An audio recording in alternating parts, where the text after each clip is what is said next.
Welcome to Co-Play Media, a look inside the world of video games, anime, and the Blerd community. And now, here are your hosts, Diers and Demo. And welcome to Co-Play Media. Today, we have a very special guest, my man, Matt Verdell, the board artist. You know what I'm saying? The artist in the making here with us today. It's a pleasure to have you, man. How you doing today, Thank you, man. I'm feeling well, man. It's good, you know. I've had a good summer so far. You had a great summer. I see the boards in the background. They look great. Where are you from, and how have you been coping with this whole COVID thing that's been going on? Oh, man. So, honestly, I'm from Jackson, Mississippi. So it's a far cry from where I'm at right now. Oh, man. So I was born and raised down there. I grew up in Oxford, near the university.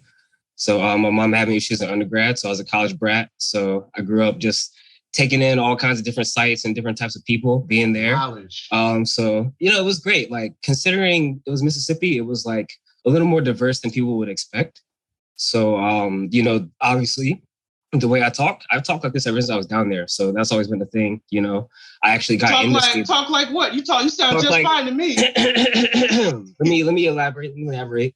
So, you know, in Mississippi, people, you can expect a Southern accent, you expect the drawl, you can expect, you know, twang. That twang, you know.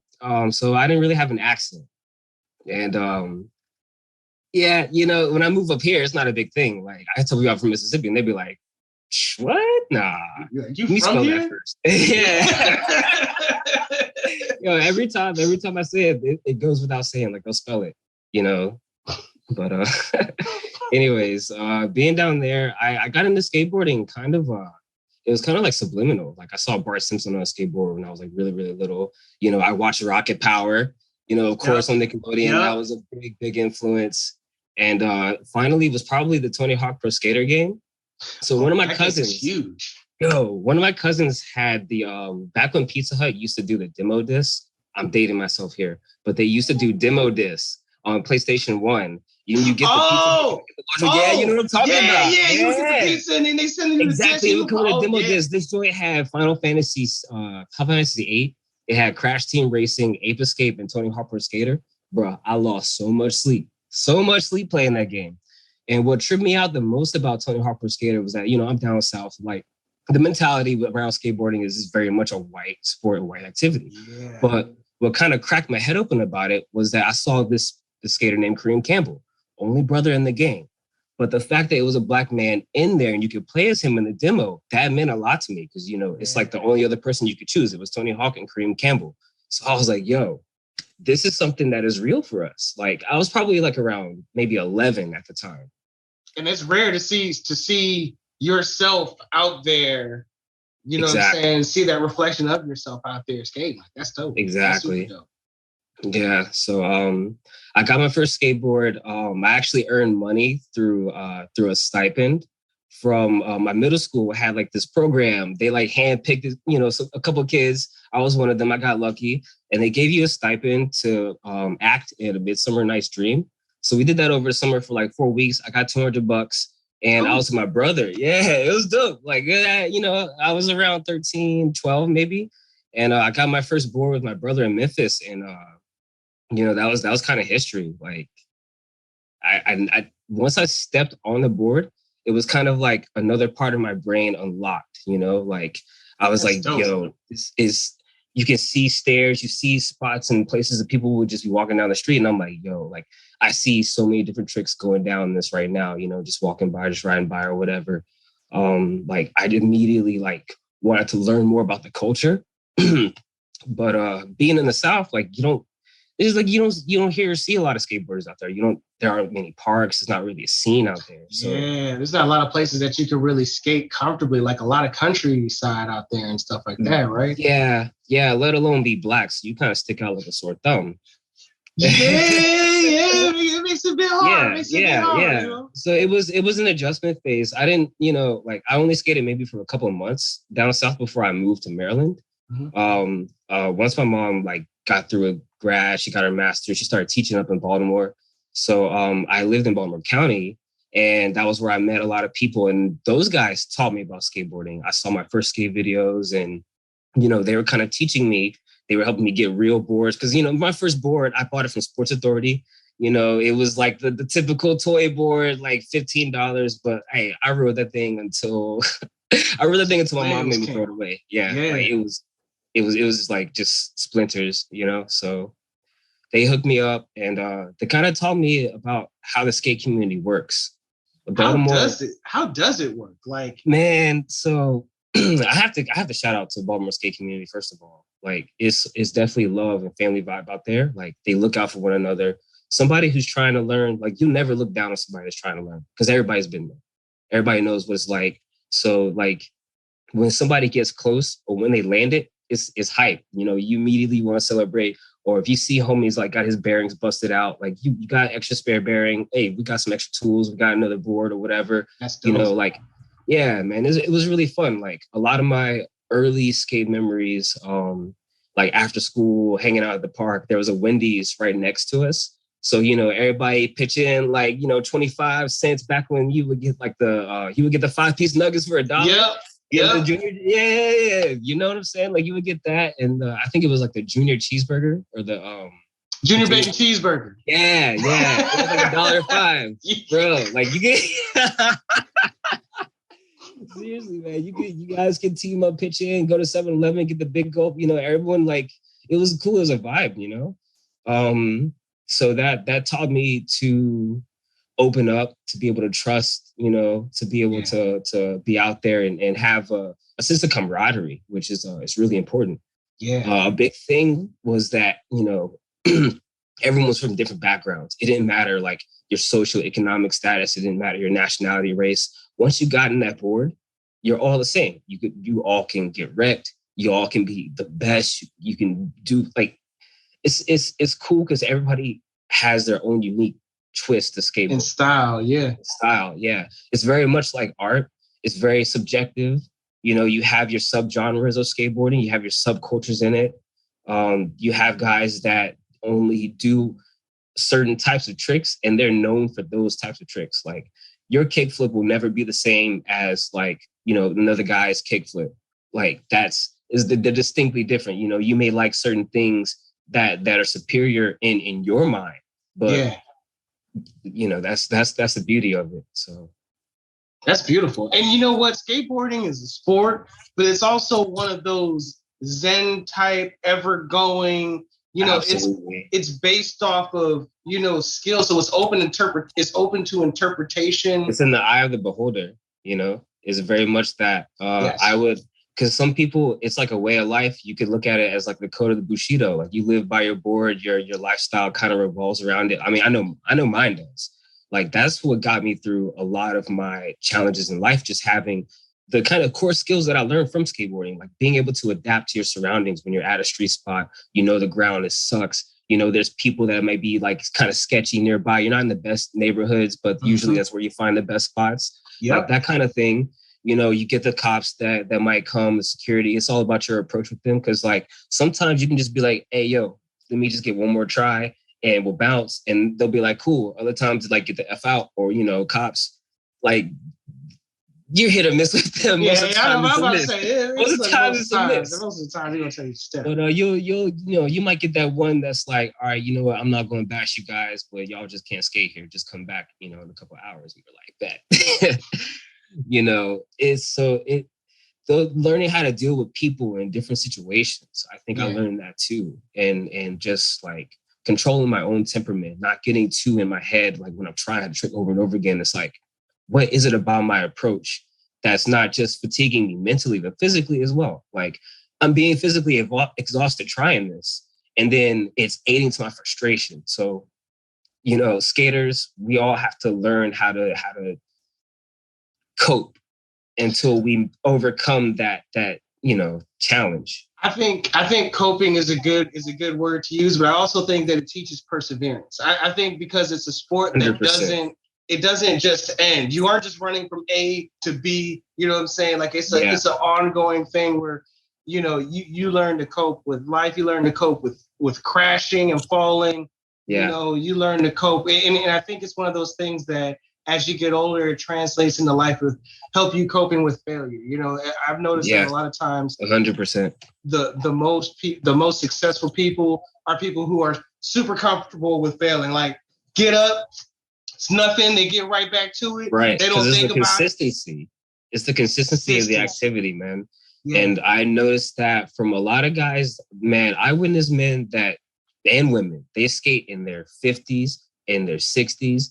They're cruising. They're in the best shapes of their lives. You know what I mean? Yeah. And it's like, you know, they have their families, they're set, they're comfortable.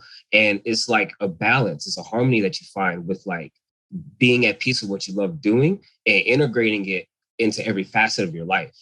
And that's what I believe in. Like, for me, skateboarding, I transcend what I know and love into my work, into my home life, into my creative hobbies, that I kind of pull and funnel all that from it. If it's not skateboarding, it would be martial arts.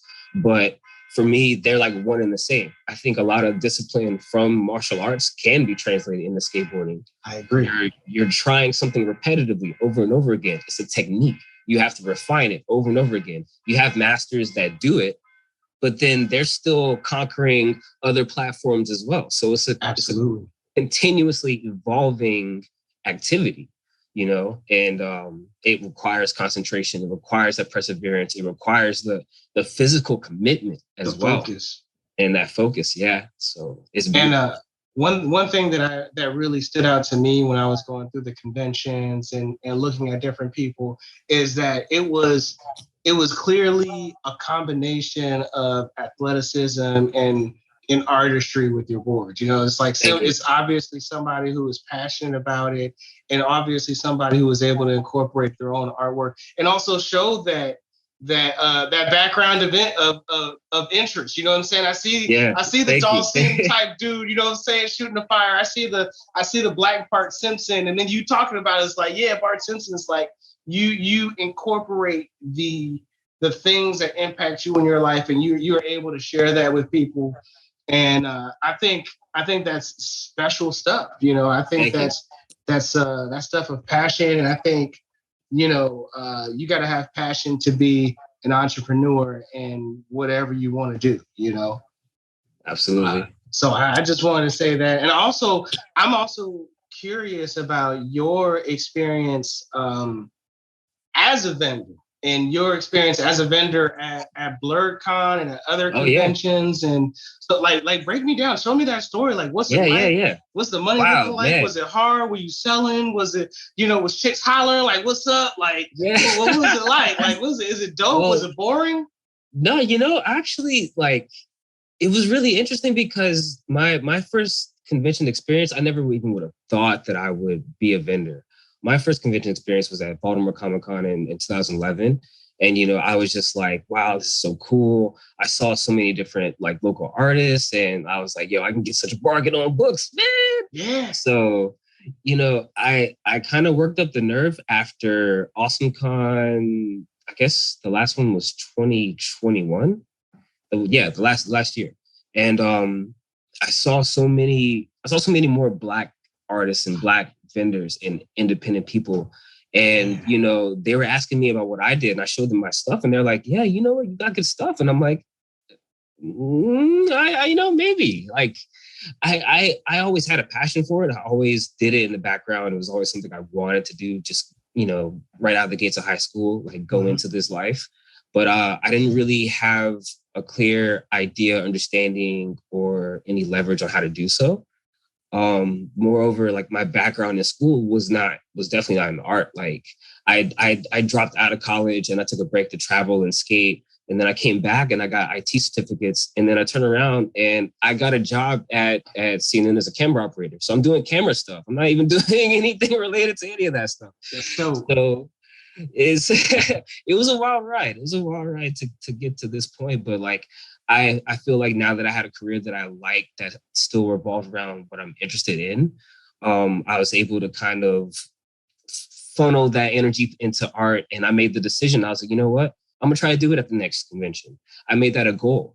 I was like, I got a year's time. I already have an art page up. I'm just doing it for fun. Let me see what I can actually produce And I gave myself the challenge of what can I create and put out and actually possibly sell at the next convention. And I literally have them hanging up in my living room. And, I was like, there's the boards. And I was like, you know what? If I actually advertise that I did it, would people want that? Would that even be a thing? And I looked at all the conventions that I went to. I only saw maybe like 2 or 3 people paint boards, but it wasn't like a dedicated display. It wasn't like, this is what I do. It was kind of like just a feature thing on the side, you know what I'm saying? And boards. And I really liked it. I really liked it. I thought it was really cool. And I told him, yo, you should have a whole blah, blah, blah. And, like, I guess I'll do it myself. Hey. I had that epiphany. And I there's like no reason not to try, There's no reason not to. Like, okay, so you mess up. Oh well, you tried, you did it. You can't live on not knowing what it's like to have done it, to at least make the attempt.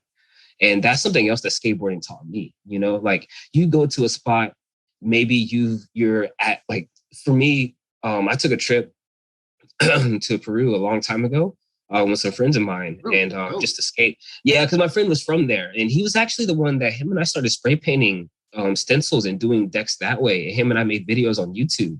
And like I got into making skateboarding videos like while I was in high school. Like that was my senior project. And that's how I graduated. I did a whole like 30-minute video, just my friends and I in Mississippi skating a local park. And I really got into video making and camera work. And I guess that's why I work where I work now. But it again, like it was all relevant to what I was passionate about. So him and I met, at a park and we linked up and he was like, dude, like you skate. And I was like, I skate, make videos, spray paint boards. And, like we traveled together and it was really dope. And he's still my closest friend to this day. But going out there, you only get one shot to be at a certain place at a certain time to do something. And to leave that spot, I would have rather have broken my ankle than to have not tried to do something. Because then it's like, I have at least have the story. I at least tried. You ain't let it. Nah, man, I messed myself up. And then it'd be better if I tried it once and was like, nah, I'm not going to do it. I'm out. Like, that's lame, man. Like, was there any unforeseen obstacles that came not just with doing the convention, but also with boarding? Was there anything like came up with skateboarding? It's like, yo, I did not expect this to police. You know what I'm saying? Like, what do you like? Yeah, no, there's been lots of stuff. So, well, honestly, when I was first setting up my display, my idea of what I was gonna do to hold the boards up was amateur at best. And it actually, shout out to Art of Bianca, because they were kind enough to, they saw that my boards were struggling to stay up. And like, rather than watch them fall over, like artist to artist, you never want to see somebody's work fall. They were kind enough to help me figure out how to secure my display. And I took notes from that. And that's why you saw at BlerdCon, I had the, graded thing behind the boards. And I was like, this is nice. These are the kind of things that as an artist, as a vendor, I need to take note of. I need to learn and build on. And, the next time I go, like, I want to have more. I want to make more time to do that. And and you see it drawing the attention. Like, you see it drawing the people. I was really pleased with that. You know what I'm saying? Like, thank you. Yeah. I was really happy to see that kind of feedback, to see that it was catching people's attention, to see that people who weren't ordinarily interested in skateboarding be like, hey, what's this about? And I'd be like, hey, you ask me, I'll tell you. I'll keep you here all day, Like skate life. Yeah. No, like I'm a skate nerd, just as much as a comic anime nerd, anything like that. Like it all falls together for me. Like that's what it is. As far as challenges, man, I guess one challenge I had, I did go back to the South, like I said, in high school. I moved to Baltimore County. I went back to Mississippi for my senior year. And that was the awakening that I no longer needed to be in the South to do what I wanted to do.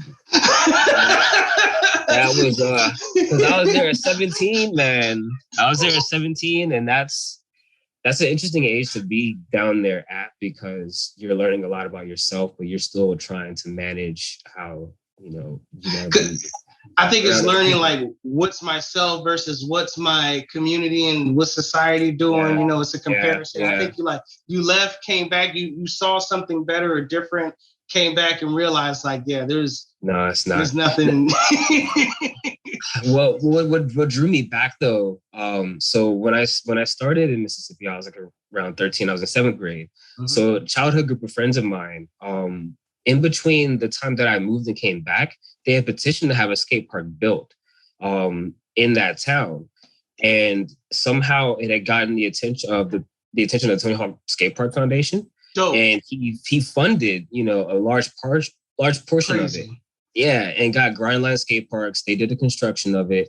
And they were like, yo, this park has just been finished, blah, blah, blah. I was like, I'm going down there now. And I went there and it was crazy. But Tony Hawk actually showed up for his secret skate park tour, and we got to meet him.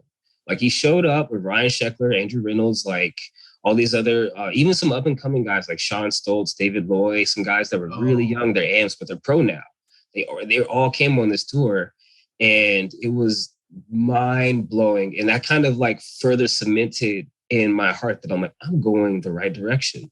Like, if this dude shows up in my hometown and I just happen to be here at the right time, nah. That's a sign. That's a sign. Yeah, you're not mistaken. Nah, it's skate or die, for real. It's skate or die. Like, this is my proof. This is it. This is what I needed. Yeah, absolutely. So that was really. That's crazy that you met Tony Hawk and professional skaters. How does one translate into professional skateboarding? Like, how do we slide into it? Is it possible or? It's like, well, first of all, you have to have a certain amount of talent. It's like, you have to be, if you're the best in your city, you have to be the best in the state. Yeah, not even the best, because it's still like a subjective thing. Like, it still can be like, whatever it is you're good at skating, that's something distinct. Like, you're respected across all the boards. Like, it also depends on what you do. Like, you could be a pro in the professional circuit. Like, you could be someone that just always in street leagues, always in, do tours and going in the Olympic route. Like, you could be somebody that becomes a professional like that. Like, you go to Tampa Am or Tampa Pro, like you start off with your shop sponsors or your flow sponsors, however you do it, however you get your video part, however you get your footage out there. And then you go and you get yourself exposed. And it's like this. If Red Bull is sponsoring you, then you're doing something right. If you're getting Red Bull money, if you're getting Red Bull's giving you wings, then all right, man, you're going somewhere,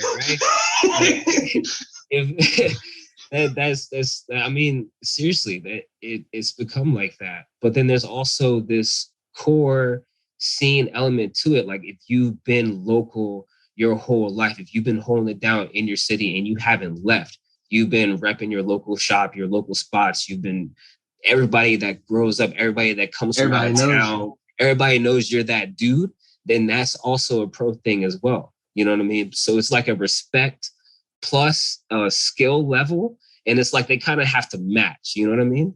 Yeah. And I feel like that's a lot of it. As far as the industry goes, like, I have my own personal opinions about the industry and about how it can contradict itself at times. Yeah. In terms of like, you have somebody who is pro, who maybe not putting that much out there, maybe not selling that much, but they've got it. You can't take that away from them. But then you also have somebody that's pro that's like 12, 13, and they are out there just booking it. 15 stair handrails, all the concepts, all the footage, all the photo stuff, And it's interesting. It's just interesting to me because you have that duality, you have that dichotomy going on. And that just goes to show how large of a network skateboarding is. It truly can be what you make of it. Like, you can find your own, like, just like music, you have your own subgenres, you have your own subculture. Skateboarding is very much like that. You can be a pro in this one circuit, and then in this other circuit, nobody's like, man, you don't skate this, so I don't care about you. Yeah. I think Tony Hawk is a good example of someone who is widely recognized for the high level of skill. Like everybody be like, yeah, Tony Hawk is vicious. Like Facts. you're never gonna find somebody be like, man, he's all right. He's not better than it never happens. And exactly. Tony Hawk is so random at showing up to places. Like Tony Hawk, like the fact that he just does that is like, what? We're supporting the community. Let's go. Like I got a lot of respect for a person who does that. Yeah. Michael Jordan doesn't do that. Nah, far cry from it, man. It's wild because I actually met him a second time. I want to say like last year. He just showed up in DC in November. They were doing some kind of like he was donating boards for some kind of event out to Philly. But I know he was meeting up and he was saying hi to Darren Harper. Because I don't know if you know Darren Harper, who's a local DC pro. He has the 2 daughters that went viral doing the skate clips on Instagram. I think I've heard of them before. Yeah. So he's like a local legend in DC. Like you probably run into him if you go to Freedom Plaza and skate. Like a lot of guys that have been skating Freedom Plaza for the past like 30 years. You'll see them down there. But I saw Tony Hawk when he came down to Shaw, just randomly there in the morning. Like it was so bizarre for me because I was actually getting off of work. Like I worked the early shift. Like on Sundays I usually work really early and I get off in enough time to like come and like do some stuff. And then I just happened to be cruising around. I saw more people there than usual. And I was like, why are so many people here? You know? And then I see this guy cruising around and like, it didn't really click at first until I saw him drop in and then he hunched over and I saw his stuff. I was like, yo, hold up, that's him. Yo. So I spoke to him again. Of course, he didn't recognize me from before. Of course. He sees people all the time. You know what I'm saying? I wouldn't take no offense to it. I wasn't about to be all like, yo, man, I saw you when I was 17. You don't remember me? But yeah. No, it was really cool, man. Like for me, it was a really surreal moment. It was like, again, that click that like, see, again, I'm doing the right thing. Right. You have to follow what makes you feel alive, what makes you feel like who you are. You know, that's the only thing I can really take away from it. Like I never stopped following what I wanted to do in some aspect. Like before I'm doing my camera job, I was working at, you know, as a skateboard camp counselor, instructor. I became a director. I started doing skateboarding classes. I started organizing contests and stuff at Rockville. I helped with the committee to actually, you know, rebuild that park. So I definitely invested myself in skateboarding in every way, shape, or form, even with the DC Wheels, which is a charity team that skates and does demos and stuff like that. You know, I try to give back because that's kind of what skateboarding did to me. And that's a big thing. That's a big thing in life. We should always try to maintain that balance and give back, do something with what we've learned, extend it out, because that's how you sharpen your sword. You know what I mean? Yeah, I absolutely agree with you. And I think that, I think personally, and it may have changed over time, but I remember at one time, skateboarders got a bad rap. You know, like skateboarders were seen as like slackers or, you know, punks or loiterers, you know, and I think it was it was seen as like, you know, like breakdancing or hip hop, like early on. It's like, you know, you're treated very as, so. You know, something you want to stay away from until people feel the culture. And it's like, you know what I'm saying? I still hate you guys, but this culture is nice. Like, give me some more. Right. You know what I'm saying? Like, see, that's, man, I could go on and on about it, man. Skateboarding influenced fashion and influences media. Yeah. Like, how many times do you see like a dystopian future scene in the movie and somebody's got some type of board that they're riding? Like every scene where you see some kind of underground uprising, you always see graffiti and some dudes skating around there in the back. Like, you know, it's always like rooted in protest, even. Like skateboarding is like, it's a very much anti-political, anti-whatever, insert whatever, skateboarding is anti, unless you deem it anti-establishment. You know? Yeah. So that's another thing that's beautiful about it, because you can be completely isolated individual. All you want to do is skate to yourself in your little hermit and not care about anybody around you. Or you can be completely immersed in the community. Everybody's having cookouts, barbecues, skating. Like it's you really have that dichotomy. You really can make what you want out of it. So you can use it to protest even. Like I don't know if you saw the Go Skateboarding Day in DC this past year, but basically it's just hundreds and hundreds of skateboarders bombing down 16th Street, going to Freedom Plaza and skating, and you know, it's like a giant like middle finger to anybody that's against it. Like, this is our day. This is our day to celebrate what we do.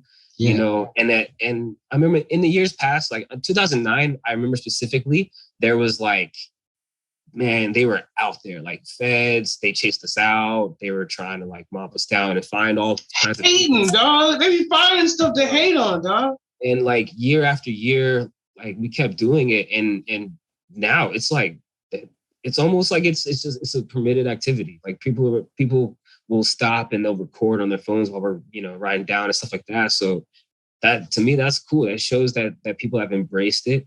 They understand that not all the stereotypes about skaters are true. At least not most of us. At least not most of us. There's always going to be some bad apples out there. I'm not going to speak for everybody. You know, a lot of people like to do what they do. Like, nobody can judge them. That's just people living their lives no matter who they are. Skating is great, but it doesn't make you pious. You know what I'm saying? Exactly. It doesn't make you exactly. It does not make you a role model. Like, so you can be a cool skateboarder, you can still be a scrummy person. Like, you absolutely can still be really sketchy and still be a horrible influence as a person. Yeah. And that is also another thing about the skateboarding industry. Who they choose to elevate in the magazines, in the pro circuits, what they like to do, whether it's the partying, whether it's whatever. Like, you have that side. And then you have the other side where guys are doing yoga and they're vegan and they're completely drug free. You know what I mean? And they and guess what? They both skate at the same level. So it's like, like, what can you say? What can you really say? There's a guy about to go out there and send it to the ollie. You know what I'm saying? I mean, he's about, you know, he's got a 40 in his hand before he drops in, and you know, he's got the spliff, and it just is whatever. Like, it is dope. What it is. That's dope. It's beautiful, man. Because you can't be who you are. Yeah. I remember when I saw Lil Wayne started becoming like a huge skateboarding fan, you know, like like how do you feel about it? Do you feel as if he was like co-opting it, or do you feel as if skateboarding is a part of hip hop and therefore a part of that anti-establishment thing? Like, man, so I'm glad you touched on that. So it's so interesting because I didn't realize that I had a passion for hip hop until I started skateboarding. I always knew that I liked the music, but I didn't understand how to put it into terms of put it into a genre and find specific people that I like until I started skateboarding, until I started playing Tony Hawk Pro Skater. I'm not gonna lie. That's real. A lot of tracks, I was like, you know what? It got me hip to people like MF Doom. It got me hip to Quasimodo, Madlib. I mean, it just opened up my mind to like all these different types of artists and different types of genres of hip hop, if you want to call it those. Like, man, so and even in skateboarding videos, like, you always hip hop is ingrained in it. Like the baggy pants in the 90s videos and early 2000s, like it was such a vibe, and I love it. I love it. Like the 90s, early 2000s era of skateboarding was like that for me. That was really cool. Definitely. Do you feel as if around that time, like I remember when Tony Hawk was like the highest rated, highest bought video game. I remember when everybody was trying to get into skateboarding. Do you feel as if skateboarding is going on a downturn or becoming less popular, or that the industry, as it's shifting to become more, what's the word? Established, you know what I'm saying?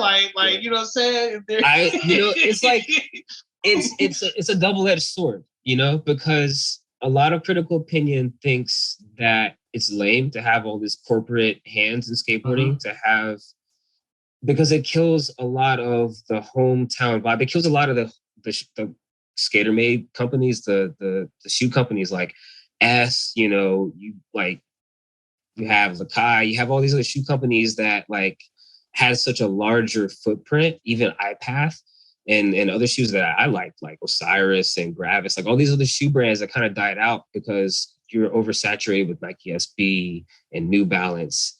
and Converse and K-Swiss and Converse and K-Swiss killed it. Yeah, killed them. I mean, they're showing up, and they can funnel money into the team, and they can funnel money into improving their products, because at the end of the day, they want to sell a product. They're not trying to necessarily elevate a skate culture. No, you know what I mean? It's not their end goal. Whereas, like, you can feel it in a lot of those brands that skaters are familiar with, like Shorties, like just stuff like that. Like I miss. I'm ranting, but I miss Black Magic. No, that's cool. Black Magic grip tape by Shorties was really great. I love Mob. That's cool. But if they could bring back Black Magic, that'd be great. I cannot get Black Magic in the shop. So I'm sorry. I had to you just gotta get it out. It's cool, man. But I don't know. Like, it's cool because you broaden the scope of skateboarding. Like, with this, you can rally that skateboarding needs to have more fundraising. You need to put it in more inner city communities. If you're gonna do it, put it in the areas where there are low income families, where there are low income everything. Give them something to do. Put some Camp Woodwards in there. You know what I mean? Build some parks, do a lot of that stuff. Have Red Bull or Monster, whoever signed the check. It's cheaper than golf and football and all these other things. Like, skateboarding is relatively cheap. Right, but it's an investment into the community, because it's going to pull money back into it. Because when you build the park, you can have other people come and skate and do instructions. They can do camps. They can do other things. Like, recreation is another thing that builds, character. It builds a community. You need that. So why not, right? Instead, like, you have all these big contests. They're giving all these $1 million prizes. That's wonderful for these pros that, they work hard for it. They do. It's really hard to make a living off of this if you're not out there either constantly producing content and selling it, like selling your board, selling shoes with your name on it. Or if you're in the contest, just killing it over Nigel Houston, which you have to be one of few people to do that, him or Yuto or whoever's like going to be gunning for the Olympics. But guess what? The next up and comer that you've never heard of is already doing something that you've never seen before. And once it goes on Instagram, he's going to blow up. You know what I mean? Yeah. The gram also, I love Instagram because I can get a constant, feed of skateboarding into my brain, which is great because I'm an addict for it. Yeah. But it's also bad because it kills I guess it kills the effort that you would put into making a video, to collaborating with the team, to putting it all out, because it's kind of like that instant gratification of constantly having it in there. Yeah, that's another thing, like that corporate greed, that industry, that whole whatever you want to envelop it into, it sucks the soul, I would call it, out of skateboarding, and you get this kind of like machinated whatever this is, and you can enjoy it if you want, but it has extra calories and fat. Like, I mean, I feel you. I think as an artist, there is a constant battle for balance of, being able to do what you love, how you love, when you want to feel like loving it. And you know what I'm saying? And people paying you on a regular basis to be artistic, like come up with 3 ideas by 4 p.m. Like it's hard to sell it's hard to make a living doing that. And it's hard to keep your purity of your art at the same time. And I feel as if there's a constant battle. And personally, I battle it. And I think when you find that balance, it's good. It's good for everything. It's good for everybody. Absolutely. And I think that it's a hard thing for companies like Converse to find. You know what I'm saying? Like Converse. Yeah. I mean, it doesn't scream creativity. I mean, just the thing about it is that when you're selling your creativity, or when you're selling your art, you're essentially selling what makes you who you are. You're selling your life force, your life energy, if you want to get that deep with it, right? Mm-hmm. So to come up with something constantly, all the time, that requires your energy, that requires something that maybe, I mean, everybody's process is different. Yeah. Like for me, I have to be in a creative zone or space and be somewhat undisturbed to do that.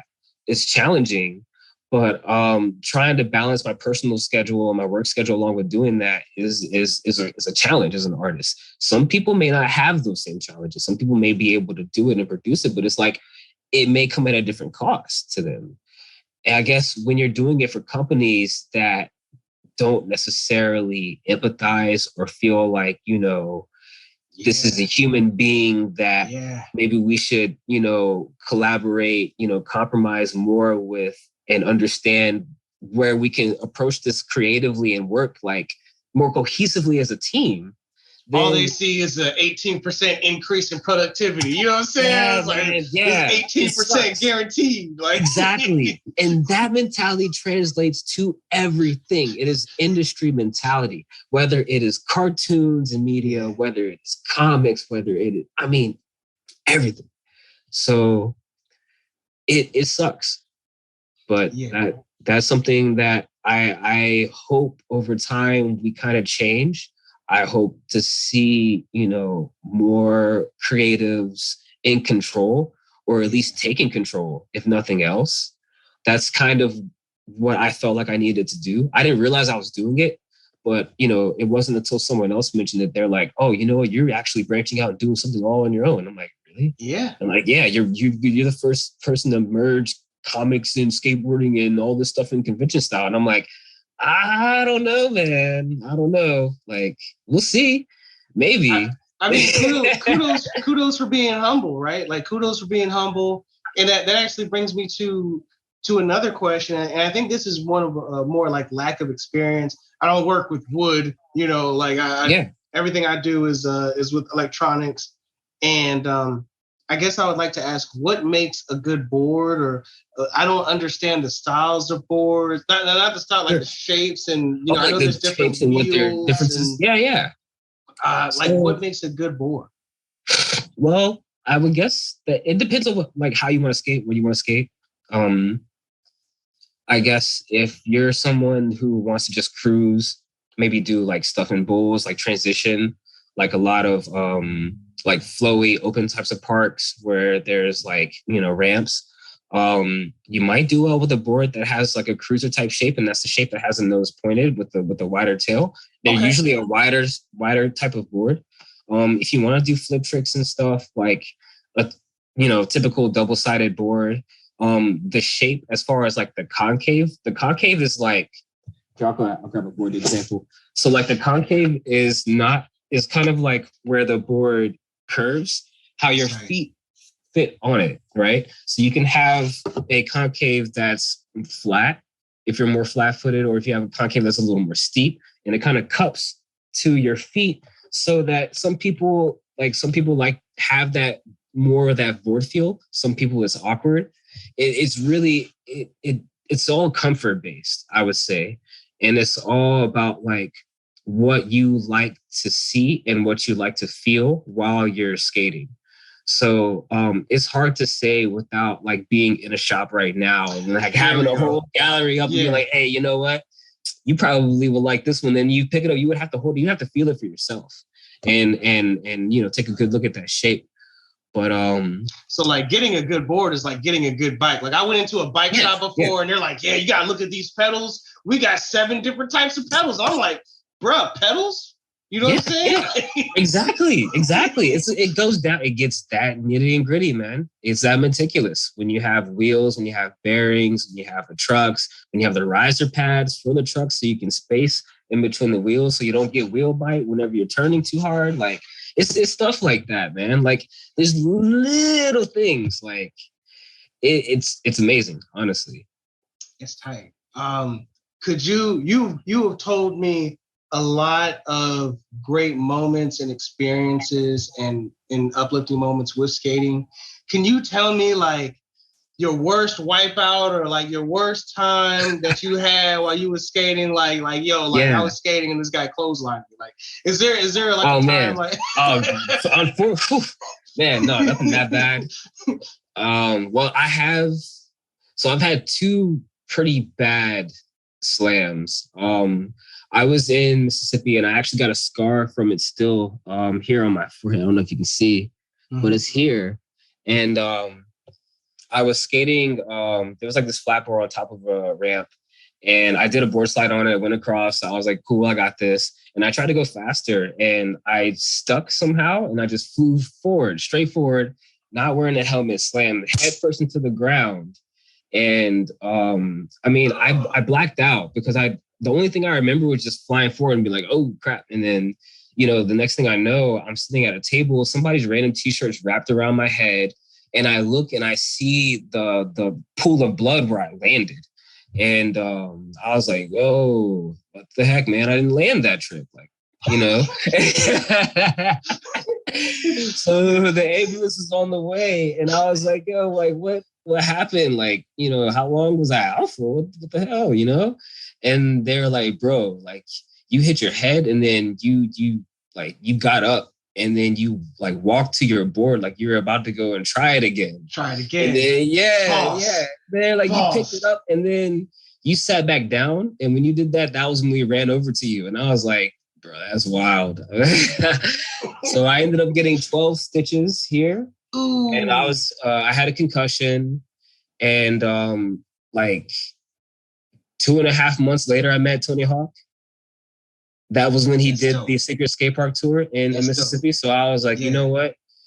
It's not even a thing. I'm not going back. Ain't going back. Yeah. You know what? It's not going to faze me. The doctors were definitely like, you don't need to be doing this again. Like, having that talk. They had that talk. The hand on your shoulder. It's like, son, you might not want to do this no more. Yeah, right. And I was like, nah. Easy to fall on deaf ears, man. I'm in it. What are your plans for the future? Like, what are your plans for the future? What is the plans of the art of Black Lotus? Are you a big fan of Black Lotus, by the way? The music guy, Black Lotus? Is it Flying Lotus? Flying Lotus. Oh, Flying Lotus. Yes, love Flying Lotus. Flying Lotus is vicious. I just saw that, and I thought that was the first thing I thought of. It was like, I bet you he likes that. Yeah. Flying Lotus goes hard.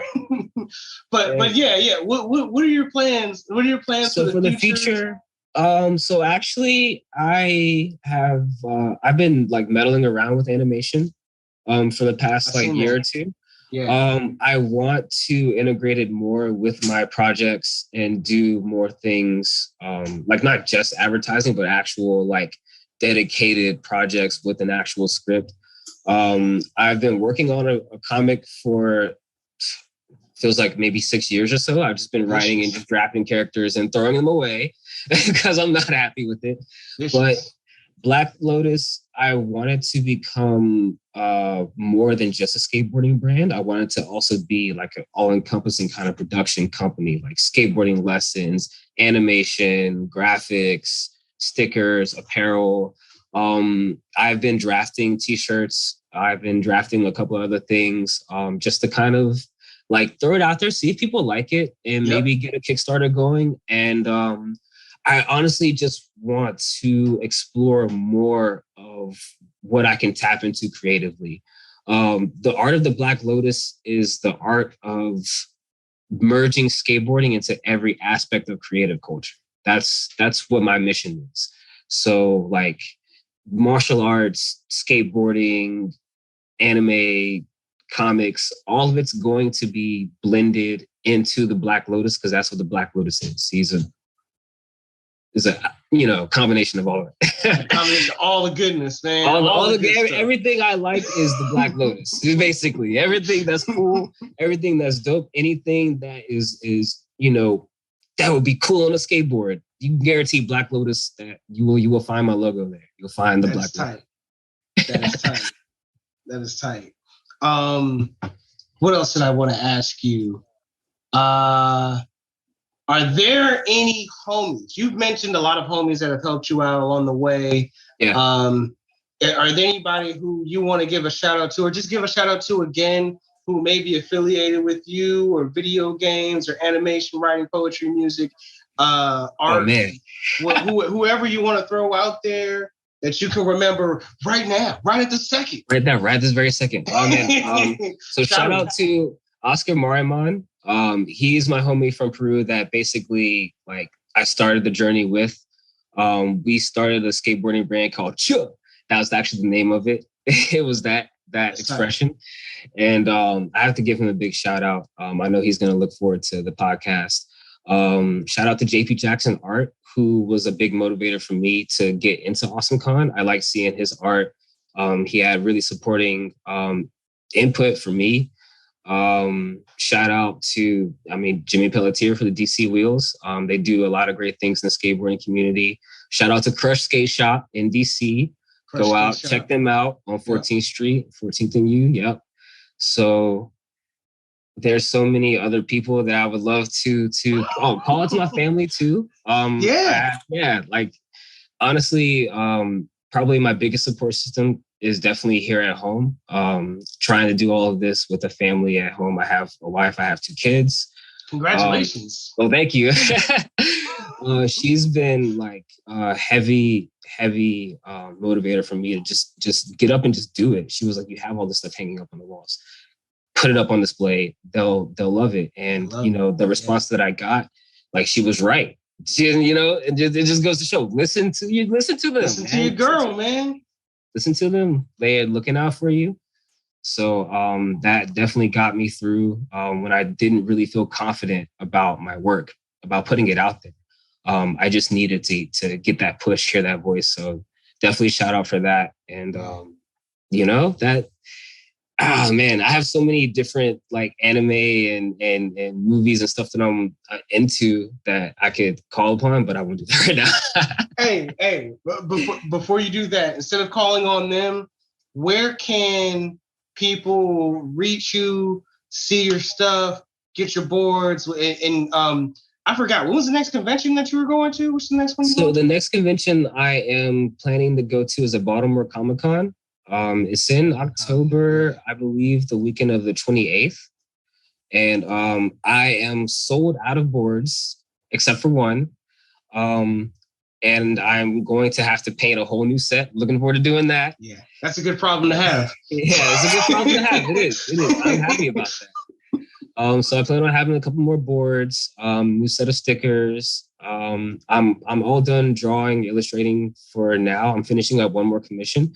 And then I'm going to try to stick to animation for the rest of the year after this Baltimore con. Okay. And probably lay low and work some stuff in the cut until the next con, which will be, couple months, depends on COVID. Yeah. Really. At this point, we don't know. Yeah, but you can definitely reach me on Black Lotus Art on Instagram. Mm-hmm. You can definitely look up artoftheblacklotus.com. That's a website that I am still working on, so be patient. hey, I love the front page. The front page goes hard. You. Yeah. Thank you. So you can definitely contact me, email me, send me a shout. If you have a commission request for a board, just know that it will be some time. You'll have to give me at least until the end of the year, just to see how things look with conventions and with the next con coming up. And I'm still learning as I go with this whole thing. I only just started this company a year ago, and I don't know, man. I honestly don't know what I'm doing. I am doing my best as I go along. I learn from my mistakes and I try to keep it moving. Every experience is a learning experience, whether it's good or bad. That's one piece of advice I'll leave, is that you have to learn, because learning from your experience is how you gain wisdom, and wisdom is the key. So I'm doing that. I'm trying to stay strong in that. And if any and every support, whatever support, like however, is cool. I'll definitely appreciate it. I definitely want to support you, man. I definitely can't wait to have you back on and spread the word about skating, man, about skateboarding. I love your passion.